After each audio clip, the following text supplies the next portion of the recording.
says FIFA World Cup eba course our USA. Your Germany dia ni yewramu our the biggest club our Germany which is FC Bayern wanumum and empenfo ayini say we Bayern Munich player of the season. Na odi kind when you 44.8% and at your tosumienu aye wam legend Thomas Muller 18.7% and a branch of na weekend the Kane Master at tosumiensa 9.4% and Michael Olise and Irene Bayern Munich player of the season. Na Bayern Bobo Kofi Diatia and he said this season o my serious and to be clear if last month mueba no ya catch am say wo money di Luis Diaz achi emenu akwapon be catch am say a branch no awramu awo Liverpool wo aswaya pre-season tour no wonu amu na ye nanso enam agreement wo Liverpool for any Bayern reaching to no a branch no ebe fi wo Liverpool camp na fe wo awramu awo Munich bonten so na ene wakwakoye the medical so pass ya wo be sign 5 years contract e dia man wo Bayern Munich bobo kono wo be 14 million euros a year Kofi and I no pay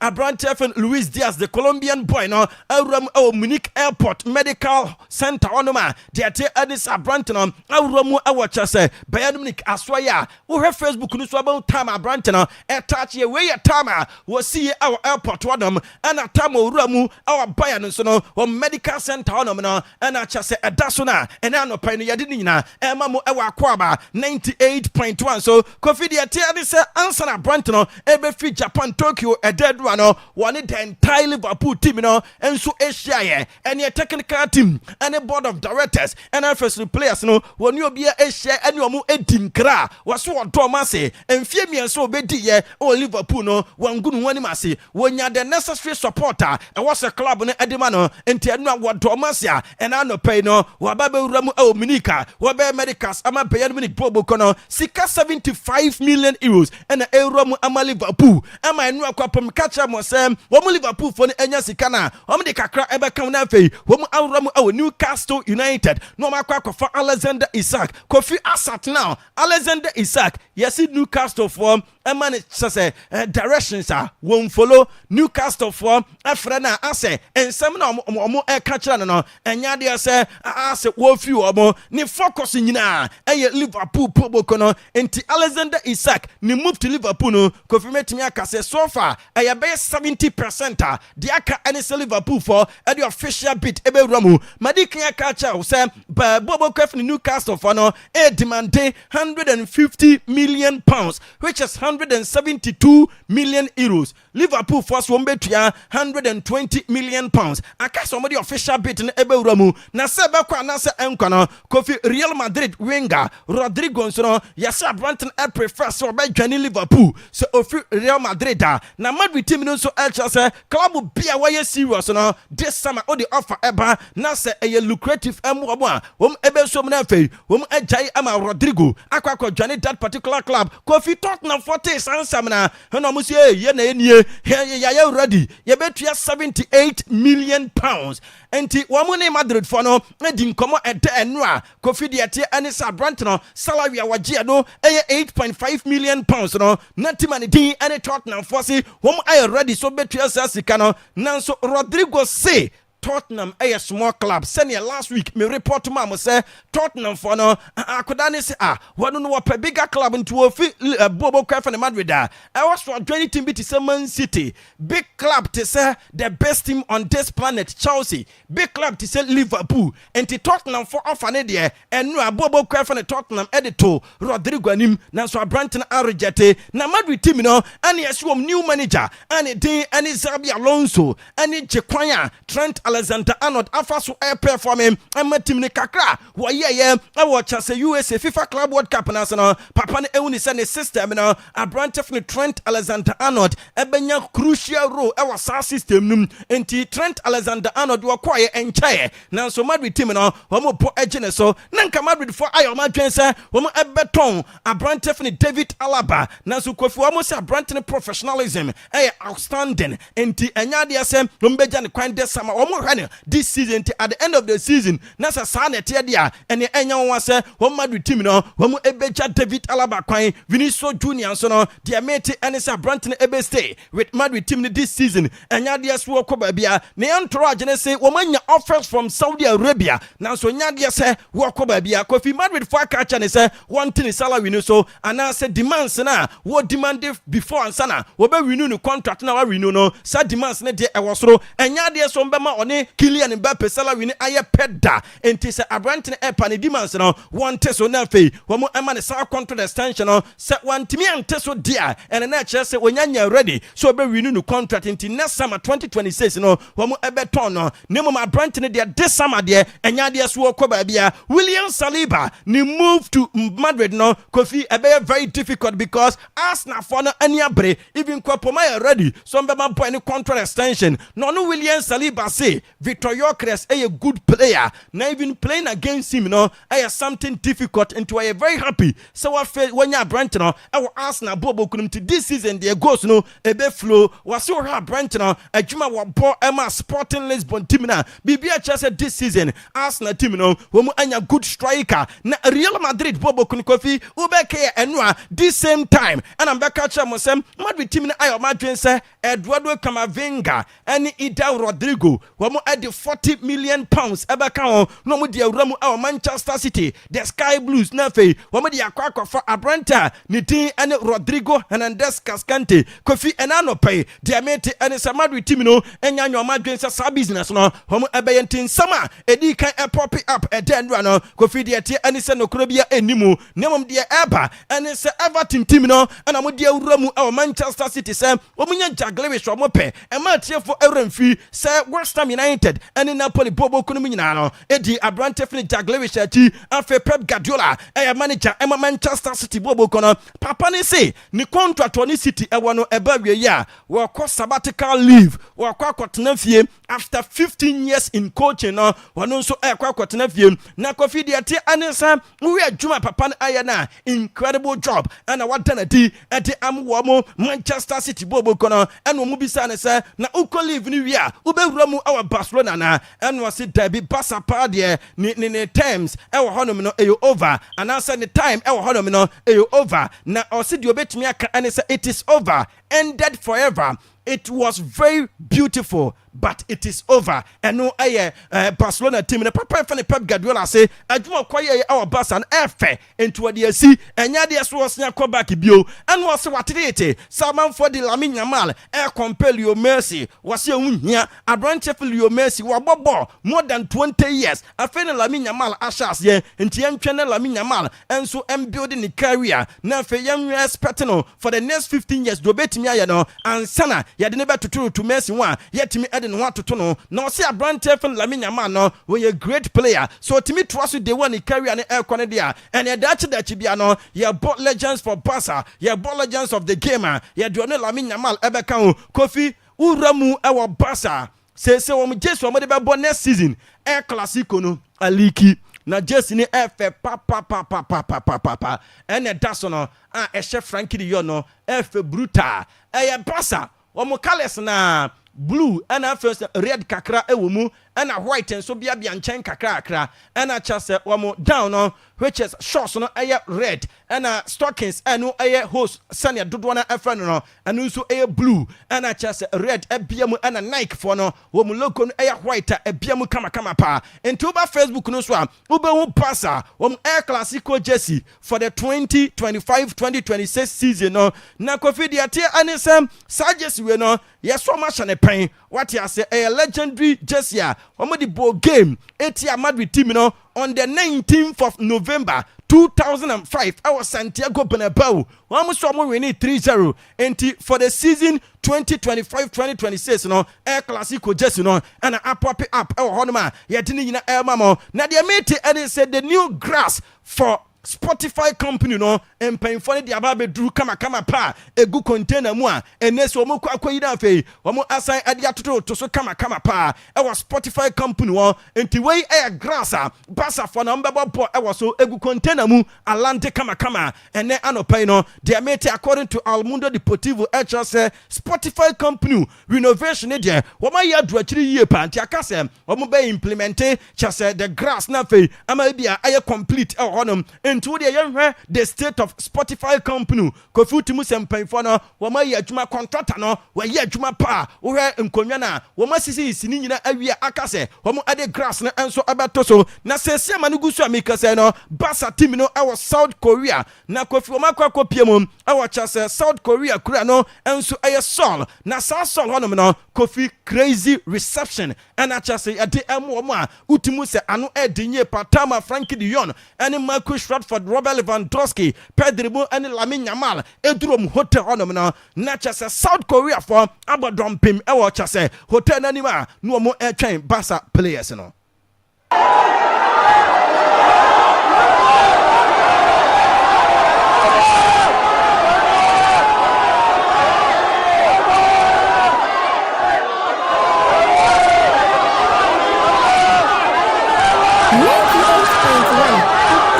This is how our South Korea for so ewe coming. Barcelona team na Kofi Nyankopon Aduma the last day of this month no July 31st no FC Seoul wamo ane Barca for a friendly game. Na sa game no just ya mo de bebo no 2026 wamo season away just no eno mbe yusu suggest we madikia ka wonsem Nyankopon Aduma ene na chase unveiling of this just no ebetimi akoso cream color and a blue ededa no and a black kakra eka won afede ate ane se mamba no enso edamu kama pa utimu se ya Spotify for enso logo no enso edamu ana Barca logo no enso edabenkum so enti the mamba logo and Barca logo Spotify logo ni nyina no black over Facebook no so obehu na Kofi awo Seoul na se Tokyo womu Barca for every Tokyo a womu ababe piemu awo chase Japan no Kofi de ate ane se anaso mbe piemu awo South Korea no abrante for the Mark Andre Testajan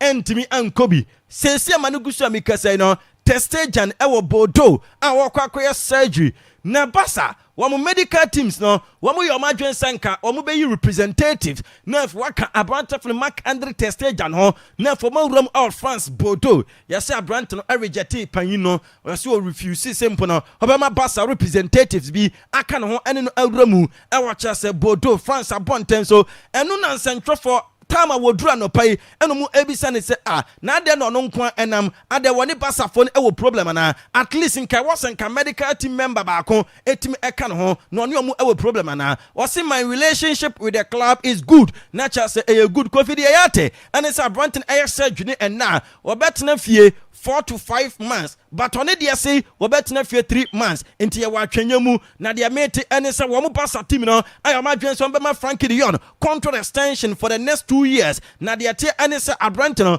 ni agent ani din ene Ali Duna papa ni din enso ene Dusan Ali bia say no Abrante for Frankie de Jong terminating the contract with him enti Barca for twen so be new agent obetimi awram na face out 2 years contract extension wo mu edi amano na say uramu our La Liga Kofi new rule aba for 2025-2026 season a new rule no say urama vano coaches ebenya kwan a request for interventions and to say coach error say ebi ade we as in a penalty obetinya kwale referee no na coach bia e 2 times e chese game enti say ebia o kwa request for the first one na say ebia first one no yakwohwe na enye incidenta ekọ in favor of you one say second one ebeka ba kope second one uyusu wi a untimi anyusu bi one say each coach will have to request per match. If the request is correct, both requests will be retained. Not just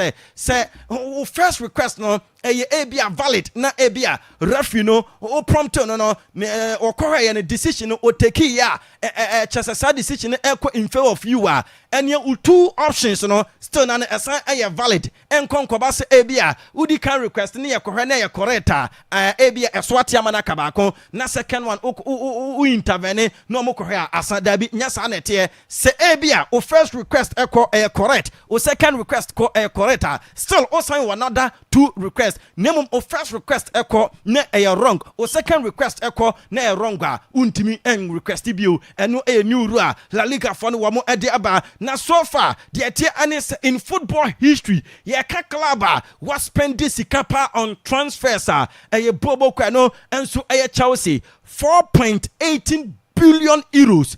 Manchester City etosum yonu 3.23 billion euros. Juventus etoso miansa 3.18 billion euros and Manchester United etoso enai 3.2 billion euros. Afe Madrid etoso enum 2.90 billion euros. I know the most money spent on transfer in the football history. And the amamu Chelsea team now and ayase for a progress and we mu share edin come on Gerald Harto. Kofi Diamete and say two clubs no akaka krabi no marriage agreement. Medika catch by the close of this week there na Chelsea area Gerald Harto. Na Gerald Harto no akache Arsenal and Liverpool for no mu edin akini say we pursue join Chelsea. And they say Kofi Pani di Eric John Hetenga ana enra omu bisa ne se na day ana wo game unikomu eboy no abrantif na to amobi ana wo se abrant no indicate se enya so bobo game no no obi nso ka se adwuma opeso de ne kwaye no wonya untimi enforce no enti ono no obe focus on the players omu available coach ka se ya e ka bibi chro se Gerald Harto ewramu ewo Chelsea nti Chelsea for no munye dede na aside that no yes ayase for no demanding 55 to 66 million euros. Chelsea for this one bet 40 million euros. Abrantani Dean and Gerald Harto yase Sika Lisandro Martinez ayas for AJ be 2 years ago for Manchester United no Sasi Kanabi and a woman ayas for the person woman every Chelsea woman aswaye aside that Xavi Simons eba one also Chelsea for a year until by the close of this week there na Chelsea two players no woman awie bibia dia mensiate and say woman say Xavi Simons eba there now so Alejandro Garnacho our left wings one of them Chelsea force a woman say woman the German curtains aba now so kwenda woman ekofa no the tennis boy no ebeba 2026 Mikhailo Mudryk no wanya sanction and asa ban and a Jadon Sancho matono and he said their mate and so mo the Tarek George ebeko loan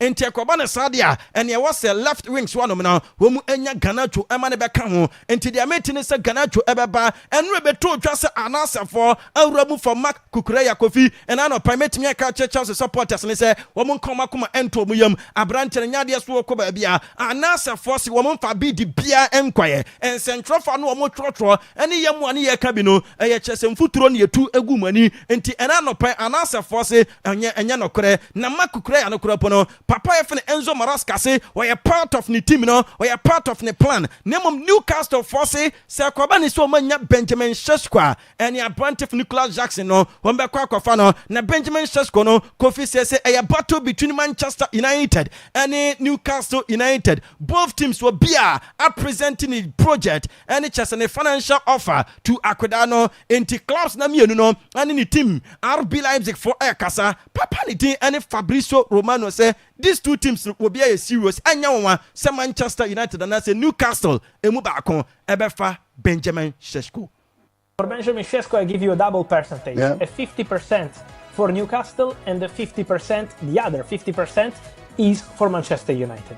Because the two clubs are in a fight to sign Benjamin Sesko, and I think this is going to be the story of the week and of the next days together with Alexander Isak. As you said, this is directly linked, this is a domino of strikers, and so if Newcastle decided to let Alexander Isak go, is because they want a new frontman, a new top striker, and Benjamin Sesko is the player they want. My understanding is that they already spoke to the agents of the player, they presented the project, they are prepared to pay whatever it takes to get Sesko to the club. Leipzig and to the player in terms of contract. But Manchester United are also in the race. Man United made contact in the recent days after discussing Šeško internally, as we said 1 week ago. Now they are working on player side to present their project and to understand if financially they can make it happen. So it's Newcastle versus Man United to sign one of the most talented strikers in Europe. Enti Kofi Benjamin Šeško wako Manchester United and that's Newcastle and Rene Bachelor Nemum RB Leipzig funny say who go Eketike se entrant Frankfurt for a ton of 79 million pounds and Benjamin Šeško who so no wamo demand around that fee. Neasia Branton prefer to join Manchester United over Newcastle United. Join Likito Aruma. Our options: Galatasaray, Manchester City, and no Manchester United, Bobo Kono. These are 3 clubs. Woman pre Europe plus Saudi clubs. No, woman so show interest or branch no na Anthony Ebeko Saudi Arabia na so anko because I know Mbekacha mo say anase team no and so pakoda no Kofi official bid there and ya say anase edibi Euromu nemom de ate anise Anthony and ya offers bebre na from Europe still na no one monitor especially club okobo loan M1 RB Leipzig for Ekahon. United guys, I wanted to clarify something. Many rumors about Anthony and Al Nassr. What I heard, guys, just to clarify, is that Al Nassr are informed on the situation of Anthony. So they know that the player has to leave Manchester United, that the player is in conversation with Betis. So they know everything about the situation of Anthony. But at the moment, from what I'm told, my information is that Al Nassr have not sent an official bid to Manchester United for Anthony yet. So at the moment, it's still no official bid, no advanced negotiation. It's just a general conversation, just early stages, let's say. But Anthony has many options also in Europe. So in a World Cup year, it's important for Anthony to make a decision about that. And at the moment, from what I heard, Anthony has not decided anything. Anthony is not, at the moment, in advanced conversations with Al Nassr. And also, according to my information, Al Nassr have not sent an official bid to Manchester United. Enti Abrante fena Anthony epaso ko World Cup ni bi nti o monitor officer edani table so Borussia Dortmund team no asia wuramu with Manchester United Abrante fena Jadon Sancho Kofi United team na dikan any Juventus for akasa so mo de pay between 18 to 20 million euros Dortmund for Abekan race no na say Juventus for so mo consider Chelsea midfielder Miamadam for Kenny Chuku Emeka Chelsea for a value no 40 million euros. Now the attorney said Juventus team almost consider for Frank Casey. No more Chelsea Abranton, one more ever signing on with 10 million euros. Now the salary no akwa 6 million euros. At the same time, Randall Colom when you better just enwa Manchester for Edina Chino, one more Juventus for reaching an agreement. One more area the Musombe signing Abranton. Barely goalkeeper James Transfer Kofi Nyanko Panya Duma and ne enkona no a Manchester City goalkeeper 27 million pounds and a City at the F1 as buyback clause every Burnley team Aaron Ramsdale and so any Newcastle for 18 kama and at the ati and is a Fenerbahce team homo million screener defender Emma Inter Milan Bobo Kono and at the ati and is a Roma as signing Wesley from Flamingo with 25 million euros plus 5 million euros and no add-ons and friendly games about costing a doors now so the notable ones in the A2 pair Crystal Palace against Manso 5 cost 12 p.m. and Valencia and Marcel so no about 6:45 Kofi after Mishak also here Diana Stars player also here the man Yedanase catch and say mamu e where the brutal Yedanase bona na otene kasa me no ni nsem wo de si anti Hussein Ebrem na wadi kiremo no e de ahyase e de ama wo wia Oshini baba after Oshino na nkomo bia ka kire bia etimi da twas aya Akwaaba radio 98.1 la menya sem ke do ndu ana ye peje mu e de freji me gaji ye na ye bako enche na yetimi akofa so ne ya hwede yoko Uze good morning Kofi Adupo Tago bibia boko de Kofi bibia boko pa ye nyame ase mejiri se so yes champion Kofi Tago na champion se na nze yenta man ti na ma fama ana nyanka odimo na Facebook wa na me akuya o nyefe obeje champion Kofi Liverpool for ayi era Roma okay you Kofi say they abai they live on Facebook Akwaaba radio Brekum sa na Akwaaba 98.1 yeah search na join na ye ninkom sa okay you Kofi anu na me this story we buy on Vinicius na manye It was discussed Cadena Sa. Okay. Say Abrante and the Vinicius Junior. The current state of Real Madrid, no, what is actually going on now? This is what Cadena Sa Troy Enra. Almost say, Real Madrid for no, Kofi. Real Madrid for no, Kofi. Almost grand plan. It's not about even Vinicius. Onumpo flexing the muscles, no. But even with Fiorentino Perez, the man is even thinking, saying the ideal attacking players, no. Enye Mbappe and then Erling Haaland. Samum. Yes. And Madrid bigger plan, no. According to Cadena Sa, say in future, Crano, Papa the other Fiorentino Perez be per se, or be pair Erling Haaland and then Kylian Mbappe. Madrid. This is according to Cadena Sa. Okay. Now, all these things that is happening, Kofi, it happen for a reason. Now, a reason being, it is because of Nyoma Ekoso with regards to Vinicius Junior and then the contractual issues.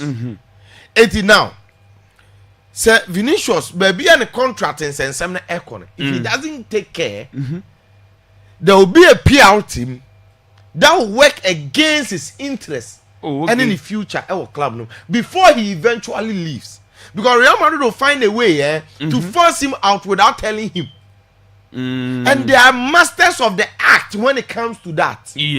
There are history to back this and a lot.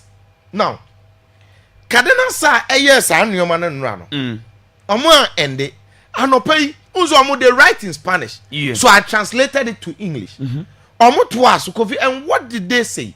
Almost say, see, I'm no say. Kylian Mbappe, Vinicius Junior, the entire and said, can explicit or persist. Canwa Mbappe, Jenny, the same. And be now.